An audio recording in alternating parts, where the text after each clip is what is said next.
So hello everyone, I welcome you to all in this series of learning data structures and algorithms. So today we will start with a new algorithm, and that is basically merge algorithm. Okay, so this is all about merge algorithm. Here you will learn how to merge two sorted arrays. Okay, how will you merge these two sorted arrays? Now you might have a question that we have started with sorting, then why we have shifted to this merge algorithm. So before teaching you this merge algorithm, let me clear you that for the merge sort, okay, merge sort सीखने के लिए आपको merge algorithm आना बहुत ही ज़्यादा ज़रूरी है. Okay, because without knowing the merge algorithm you can't perform merge sort algorithm. तो पहले हम merge algorithm सीख लेंगे इस वीडियो में, और आने वाले वीडियो में हम merge sort सीखेंगे. So देखिए सबसे पहले कि ये आपके पास array 1 है and ये आपके पास array 2 है. Okay, these are the two arrays and we are having some elements reside in this array. Like for example कि जो array 1 है वो अपने आप में एक sorted array होगा. 1 3 5 7 9 11 15. ओके, अच्छा जो बच गया उसको मैं यहाँ पे ले लेता हूँ 2 4 6 8 10 12 and 14. Clear? So 1 3 5 7 9 11 15 is the part of array 1 and 2 4 6 7 8 10 12 14 is the part of array 2. दोनों अपने अपनी जगह पर है. Now you have to merge this array in a resultant array. देखिए रिजल्टेंट अरे में आपको इसको मर्ज करना है, और इसको मर्ज करने के बाद ये अरे सॉर्टेड फॉर्म में दिखाई पड़ना चाहिए. Okay, for example 1 2 3 4 5 then 6 7 8 9 10 11 12 13 14 15. So this should be the output. ये होना चाहिए आपका इस अरे का आउटपुट. क्लियर? तो चलिए इसको सीखते हैं किस तरह से इसको हमें परफॉर्म करना है. तो सबसे पहले देखिए कि ये जो रिजल्टेंट एरे है, रिजल्टेंट एरे, इस रिजल्टेंट एरे का साइज कितना होगा. ठीक है, resultant array size, resultant array size, and that is equals to जो आपका एरे 1 का साइज होगा, एरे 1 का जो साइज होगा, array 1 dot size plus array 2 dot size.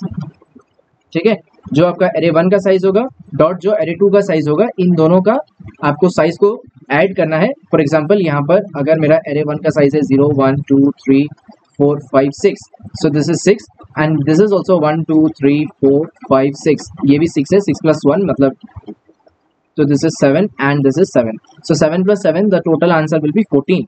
so resultant array जो है इसका साइज कितना होगा आपके पास 14.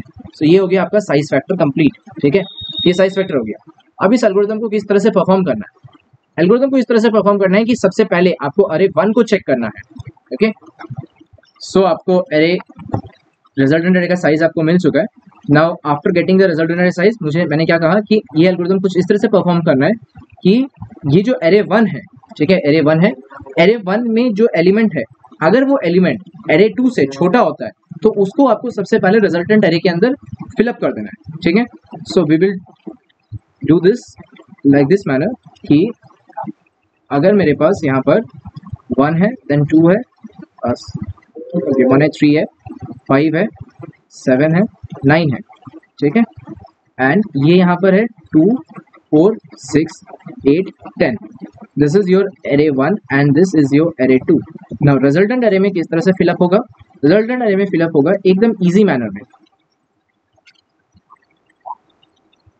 जैसे मैं बोल रहा हूँ उसी को आप इंग्लिश में पहले आप समझ लीजिए, तो it will be easy for you to understand. पहले आप क्या है, 1 है आपके पास, 1 2 के साथ कंपेयर होगा. कौन छोटा है, 1 छोटा है, तो 1 यहाँ पे एड अप होगा. ठीक है, अच्छा इसलिए आई पॉइंटर यहाँ रहेगा, जे पॉइंटर यहाँ रहेगा. आई पॉइंटर फर्स्ट एरे को मार्क करेगा, जे पॉइंटर सेकंड एरे को मार्क करेगा. जिस एरे से आपने एलिमेंट लिया है उस एरे का पॉइंटर आगे की तरफ शिफ्ट हो जाएगा. ठीक है, अच्छा अब यहाँ पर 2 और ये 3, ए डबल आर आई और A double R I, A double R 1 I and A double R 2 जे जो है, ये दोनों अपने आप में कंपेयर होंगे. जो छोटा होगा वो यहाँ पर आ जाएगा. अब जे अपने आप को आगे की तरफ मूव कर लेगा. ठीक है, अच्छा जे यहाँ पर आ गया. Then 4 and 3 they will compare themselves and यहाँ से क्या आंसर आएगा 3. So we will put 3 over here and we will try to move the I pointer forward direction. So I pointer जो है वो आगे की तरफ चला गया. Now I pointer is marking over this position and J is over here. So 4 and 5 will get compared and we will find that 4 is smaller than 5. So we will put 4 over here. Likewise, J will move ahead. Then again compare these two, we will find 5 is smaller, then move I pointer over here, then compare these two, 6 comes over here, then move J over here, then again compare these two, put 7 over here, move I pointer over here, then compare these two, we will find that what 8 is smaller, so we will put 8 over here. Now move J pointer over here, now we will find what that 9 is smaller, okay. Now after this point what is happening, I pointer जो है वो index के बाहर point करना start कर दे रहा है. That means what कि I pointer is reaching out of the index. ये out of index है. So you will run this thing, you will run this whole algorithm till I is lesser than S1 का size. ठीक है, S1 mean size 1. I am saying that कि array 1 का जो size है वो S1 है, एरे 2 का जो साइज है वो S2 है. So I will run till it is lesser than S1. For the same happens with J कि J कब तक लाई करेगा, J कब तक इस चीज को करते रहेगा जब तक कि वो छोटा है S2 से. ठीक है, ये दोनों कंडीशन होना चाहिए. So you will write this thing when I am saying जब तक, ओके, तब तक and जब तक. Okay, you just understand these two words, so it will be easy for you to do any kind of programming related to while loop and that particular if and else loop, if and else condition. Okay, when I am saying जब तक, ठीक है, जब तक that means while. Okay, whenever you are saying जब तक that means while. Remember this thing, जब तक इस लूप को करना है, तब तक इसको आगे बढ़ाना है. Then जब तक and तब तक is basically while. It seems a desi language but still it will help you a lot कि क्या है basically. when I am saying that तब तक I को मूव करते रहो, तब तक I को मूव करते रहो जब तक वो S1 से छोटा है.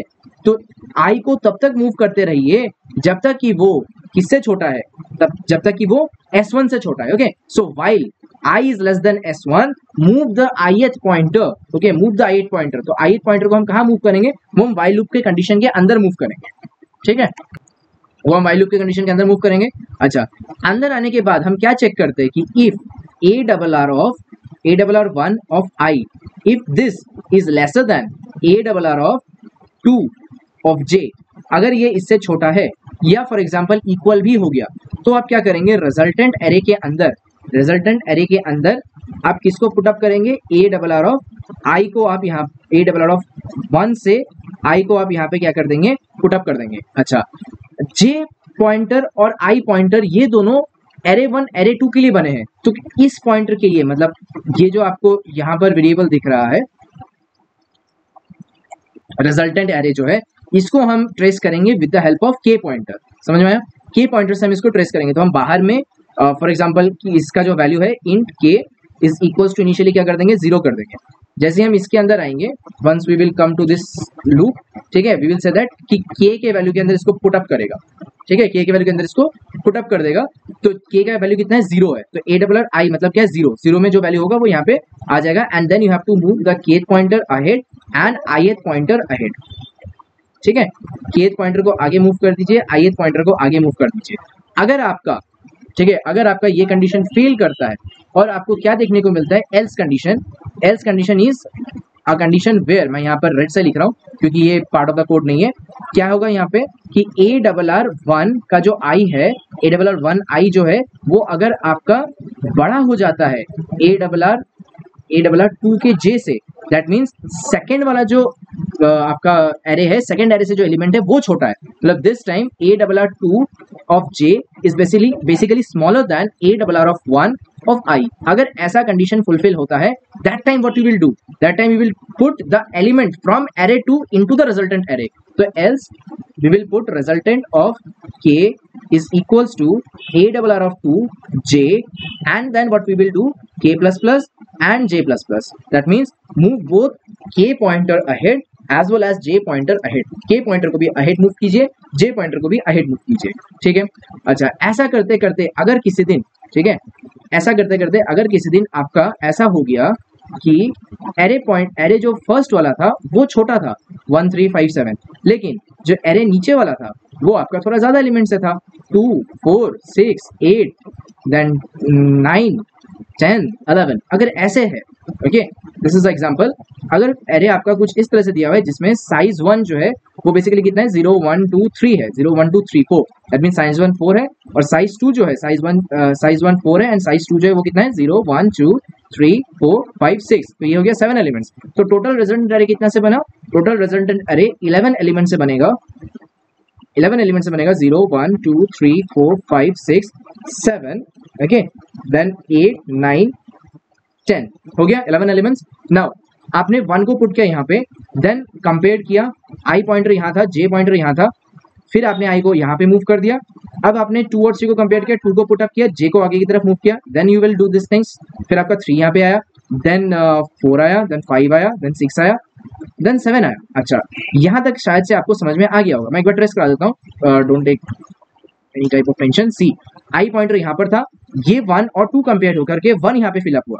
अब आई पॉइंटर आगे की तरफ गया, ठीक है, आई पॉइंटर भी यहाँ पर है, जे पॉइंटर भी यहाँ पर है, 2 और 3 कंपेयर होकर के 2 आया, जे पॉइंटर आगे की तरफ गया, नेक्स्ट 4 जे यहाँ पर है और आई यहाँ पर ही रह गया, तो 3 और 4 में से कंपेयर होकर के 3 आगे आया, आई पॉइंटर आगे की तरफ गया, नेक्स्ट 2 और एरे नंबर मतलब इंडेक्स नंबर 2 और इंडेक्स नंबर 1 कंपेयर हुए, 4 यहाँ पर फिलअप हुआ और जे आगे की तरफ मूव किया, 5 और 6 में से कंपेयर होकर के 5 कंपेयर हुआ, बैठ गया and then move the I pointer ahead, I pointer ahead move हो गया, 6 और 7 में से 6 छोटा पड़ा, 6 यहाँ पे बैठा, जे पॉइंटर आगे की तरफ आ गया, 8 और 7 में से 7 छोटा हुआ, 7 यहाँ पे बढ़ा। अब आई पॉइंटर इंडेक्स को पार कर गया और हमारा ये जो कंडीशन था ये कंडीशन फेल कर गया, मतलब टर्मिनेट कंडीशन पे आ गए कि while i is lesser than s1, i is lesser than s1, तब तक आपको i को मूव करते जाना है जब तक कि वो i लेसर है किससे, s1 से। अब आप देखिए कि i लेसर नहीं रहा, i is not lesser than s1, अभी i का वैल्यू कितना हो गया, s1 के इक्वल हो गया, दैट मींस i का वैल्यू कितना हो गया 4 हो गया, तो ये टर्मिनेट कंडीशन है, this is a terminate condition. तो ऊपर वाला जो while लूप है, यहाँ जो आपको while लूप दिखाई पड़ रहा है, ये while लूप यहाँ पे खत्म हो गया, ये while लूप तो खत्म हो गया। अब मुझे इस एलिमेंट्स को कॉपी करना है, ये जो एलिमेंट्स आपको यहाँ पे दिख रहे हैं 7 तक तो हो गया, अब मुझे 8 से लेकर के 10 तक के जो एलिमेंट्स है, 8 से लेकर के 10 तक का जो एलिमेंट्स है, इन सारे एलिमेंट्स को कॉपी पेस्ट करना है इस एरे के अंदर, 8 9 10 11 ऐसे as it is copy paste करना है। तो इसके लिए हम लिखेंगे कि इफ नहीं लिखेंगे, क्या लिखेंगे, अभी हिंदी मतलब समझो, ठीक है, हिंदी में क्या लिखेंगे, जब तक कि एरे 2 खत्म नहीं हो जाता है, अंडरस्टैंड इट प्रॉपर्ली इन हिंदी, जब तक कि एरे 2 खत्म नहीं हो जाता है तब तक आपको एरे 2 के सारे एलिमेंट्स को रिजल्टेंट एरे में फिट अप कर देना है। तो अंडरस्टैंड इफ कंडीशन और व्हाइल लूप कब आता है, जब आप बोल रहे हो कि जब तक एरे 2 खाली नहीं हो जाता। नाउ यू आर सेइंग कि जब तक एरे 2 खाली नहीं हो जाता, आप ऐसे नहीं बोल रहे हो कि if array 2 is not getting empty, अगर एरे लूप खत्म नहीं होता, अगर एरे लूप नहीं आ सकता ना, you have to say that कि जब तक एरे 2 खत्म नहीं हो जाता। So while I will say that while j is lesser than s2, अगर जब तक j लेसर देन है s2 से, j तो आपने इनिशियली पॉइंट आउट करा के रखा था, अब j जो है वो कहाँ पे पॉइंट कर रहा है, j आपका इस इंडेक्स पे पॉइंट कर रहा है, दैट मींस 0 1 2 3 थर्ड इंडेक्स पे पॉइंट कर रहा है, third index is not basically laser than s2, right. तो j क्या बोलेंगे हम, जब तक कि एरे 2 खत्म नहीं हो जाता है, एरे 2 को किससे पॉइंट करवा रहे हैं, j से, तो जब तक j s2 तक नहीं पॉइंट कर लेता तब तक आपको क्या करना है, सारे के सारे, एक मिनट, हाँ, तब तक आपको क्या करना है, सारे के सारे एलिमेंट्स को कहाँ पे कॉपी पेस्ट करवाना है, एरे रिजल्टेंट एरे में कॉपी पेस्ट करना है। तो जब तक एरे 2 खत्म नहीं हो जाता, दिस इज बेसिकली जब तक, ठीक है, जब तक ARR2 खत्म नहीं हो जाता, खत्म नहीं हो जाता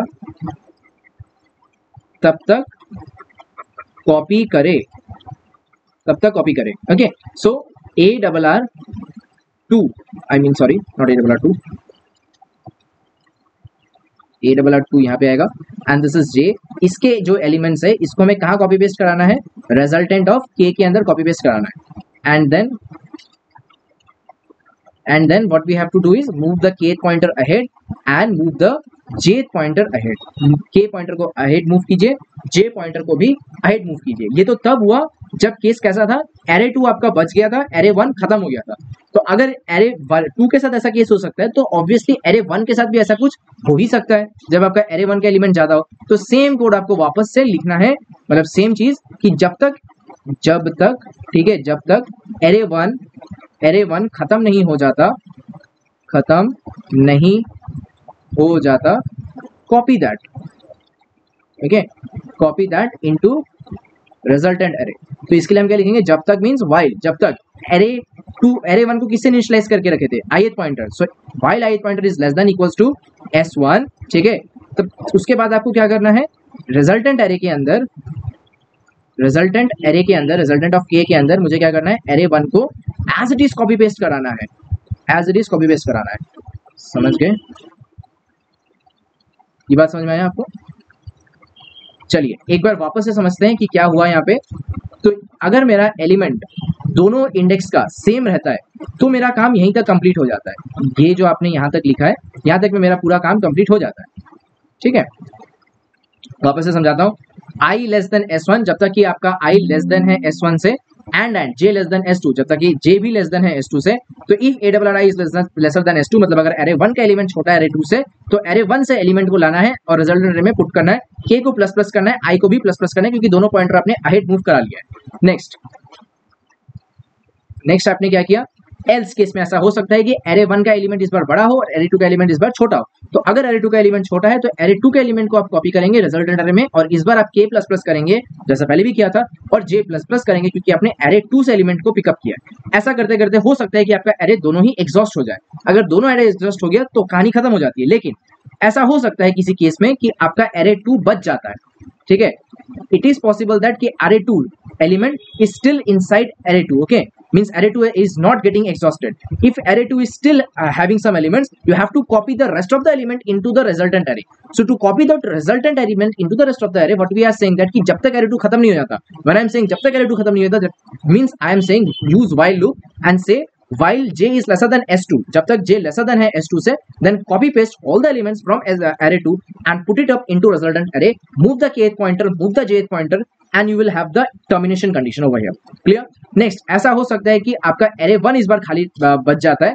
It may happens that array 1's element is still there inside array 1 and it is not getting empty still, अभी तक empty नहीं हुआ है। So what will happen? You have to copy paste all the rest of the elements, those are present inside array 1, जो भी array 1 में present है उन सारे को आप कॉपी करेंगे, and you have to paste all those elements inside where? Inside resultant array। तो अपने resultant array के अंदर सारे एलिमेंट्स को पुट अप कर लिया है। समझ में आ गया? This is all about merge algorithm. So अगर आपको कोड लिखना नहीं आता तो मैं सजेस्ट करूंगा कि प्लीज़ कोड लिखना सीख लीजिए, बाकी एल्गोरिथम तो इतना ही है, ठीक है। So try to focus in writing codes, जहाँ पर आप जैसा वर्ड यूज करते हो, जब आप बोलते हो कि अगर, that times means you are using if condition. जब मैंने बोला अगर एरे 1 का एलिमेंट छोटा है एरे 2 से, so that time I am comparing 2 element. जब आप 2 एलिमेंट को कंपेयर करते हो तब आप इफ कंडीशन यूज करते हो, ठीक है। जब आप बोलते हो कि जब तक तब तक, जब तक यू आर सेइंग कि जब तक ये खत्म नहीं हो तब तक ऐसा करते रहो, that time you are using while condition, ठीक है। जब आपको नहीं पता होता कि एंडिंग कब होने वाला है, that time you are using this. अच्छा, यहाँ पे k प्लस प्लस होगा और ये हो जाएगा i प्लस प्लस, ठीक है। चलो समझ में आ गया होगा। सो मिलते हैं अगले वीडियो में जहां हम मर्ज सॉर्ट सीखेंगे। Bye bye.